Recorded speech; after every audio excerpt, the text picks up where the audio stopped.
रात का समय है, घना अंधेरा। एक सुनसान सड़क पर एक पुरानी कार चल रही है। कार में बैठे हैं एड वॉरेन और लोरेन वॉरेन। लॉरेन के हाथ में एक पुरानी गुड़िया है, एनाबेल। गुड़िया के चेहरे पर वही डरावनी मुस्कान और उसकी आंखें जैसे किसी को घूर रही हों। एड, लॉरेन, इस गुड़िया में कुछ तो बहुत गड़बड़ है। लॉरेन, ये सिर्फ एक गुड़िया नहीं, एड, ये एक दरवाजा है, नरक का दरवाजा। अचानक कार रुक जाती है, लाइटें झपकने लगती हैं और सामने सड़क पर एक काला साया खड़ा दिखता है। लॉरेन तुरंत प्रार्थना करने लगती है। धीरे धीरे वो साया गायब हो जाता है, लेकिन हवा में अजीब सी ठंडक भर जाती है। बिजली कड़कती है।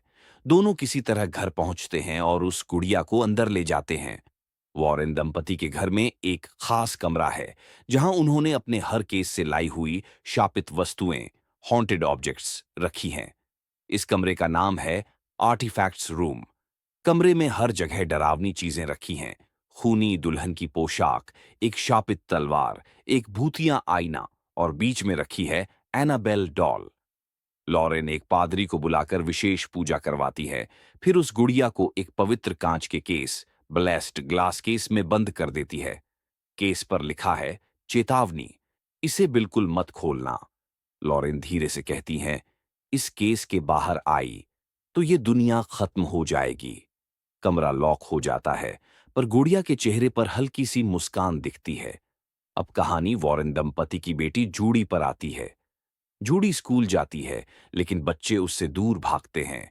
एक बच्चा हंसते हुए कहता है, ये वही है ना जिसके घर में भूत रहते हैं। जूडी चुप रहती है, पर उसके अंदर एक खास ताकत है। वो आत्माओं को महसूस कर सकती है, जैसे उसकी माँ लॉरेन करती हैं। एक दिन चर्च में उसे एक मरे हुए पादरी की आत्मा दिखती है। वो बस मुस्कुराकर कहता है, तेरे अंदर रोशनी है, डर मत। जूडी सोच में पड़ जाती है, क्या ये वरदान है या अभिशाप। कुछ दिनों बाद एड और लॉरेन एक केस के लिए बाहर जाते हैं। वे जूडी को घर पर छोड़ देते हैं, अपनी देखभाल करने वाली मैरी एलन के साथ। मैरी एलन जिम्मेदार और प्यारी लड़की है। शाम को उसका दोस्त बॉब घर के बाहर आता है और गिटार बजाने लगता है। थोड़ी देर बाद डेनियला भी वहां पहुंचती है, मैरी एलन की सबसे अच्छी दोस्त। लेकिन डेनियला के मन में गहरी पीड़ा है। उसकी मां की मौत हो चुकी है और उसे हमेशा अपराध बोध रहता है कि उसने अपनी मां से आखिरी बार सॉरी भी नहीं कहा। उसे उम्मीद है कि अगर वो वॉरेन के घर के भूतिया सामानों का इस्तेमाल करे, तो शायद वो अपनी मां से एक बार बात कर सके। रात के 9 बजे हैं।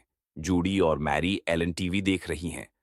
बॉब बाहर गाना गा रहा है और तभी डेनियला चुपके से नीचे उतरती है, आर्टिफैक्ट्स रूम की ओर। कमरे में सिर्फ एक मोमबत्ती जल रही है।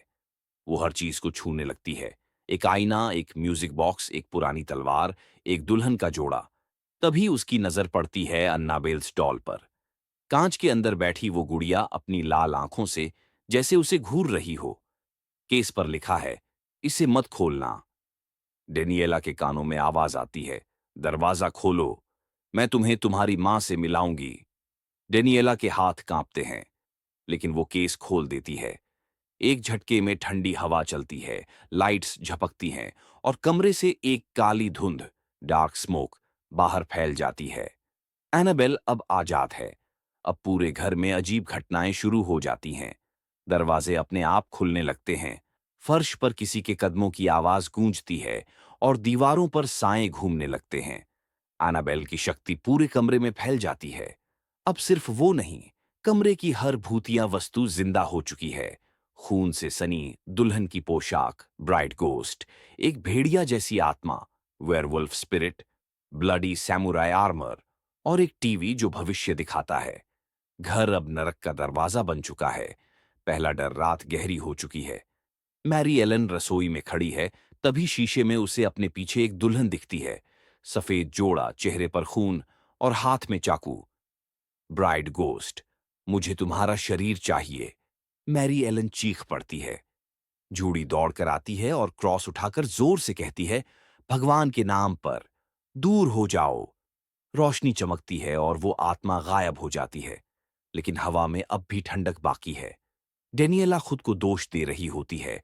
वो कमरे में जाती है और कहती है, माँ, अगर तुम यहां हो तो मुझसे बात करो। अचानक आईने में उसकी माँ का चेहरा दिखाई देता है। माँ, बेटा, मेरे पास आ जा। डेनियला रोती हुई आगे बढ़ती है, पर अचानक वो चेहरा दानव का चेहरा बन जाता है और हाथ आईने से निकलकर उसका गला पकड़ लेता है। तेज चीख और आवाजें। जूडी और मैरी एलन उसे खींचकर बाहर निकालते हैं। आईना टूट जाता है। अब पूरा घर डर से कांप रहा है। बॉब बाहर पेड़ के पीछे छिपा है। वहां उसे एक वुल्फ शैडो, वेयरवुल्फ दिखता है। वो भागता है, डर के मारे बेल दबा देता है ताकि अंदर वालों को संकेत मिले।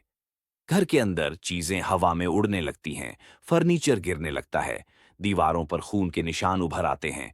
जूडी समझ जाती है, जब तक एनाबेल को फिर से बंद नहीं किया जाता, कुछ भी ठीक नहीं होगा। तीनों लड़कियां, जूडी, मैरी एलन और डेनियला, मिलकर हिम्मत जुटाती हैं। वे कमरे की ओर बढ़ती हैं जहां अब एनाबेल बैठी है, कुर्सी पर, अंधेरे में, और उसके आसपास उड़ती आत्माएं। जूडी धीरे से कहती है, तू सिर्फ बुराई है और हम रोशनी हैं। कमरा कांपने लगता है, हर वस्तु हवा में उड़ने लगती है और एनाबेल हंसती है। डेनियला कांच का केस खोलती है, मैरी एलन गुड़िया को पकड़ती है और जूडी जोर से प्रार्थना बोलती है, हे प्रभु, हमें इस बुराई से बचाइए। एक चमकीली रोशनी कमरे को भर देती है और वो गुड़िया वापस केस में डाल दी जाती है। कांच बंद होते ही सब शांत हो जाता है। हवा रुक जाती है, सन्नाटा छा जाता है। अगली सुबह एड और लॉरेन घर लौटते हैं। लॉरेन जूडी को गले लगाती है। मुझे पता था तुम डर से नहीं हारोगी। डेनियला रोती है और कहती है, मुझसे गलती हो गई, मैंने सब बिगाड़ दिया। लॉरेन मुस्कुराकर कहती है, तुम्हारी माँ अब चैन में है, उसने तुम्हें माफ कर दिया है। बॉब बाहर मुस्कुराता है, शायद मैं भूतों से बच गया।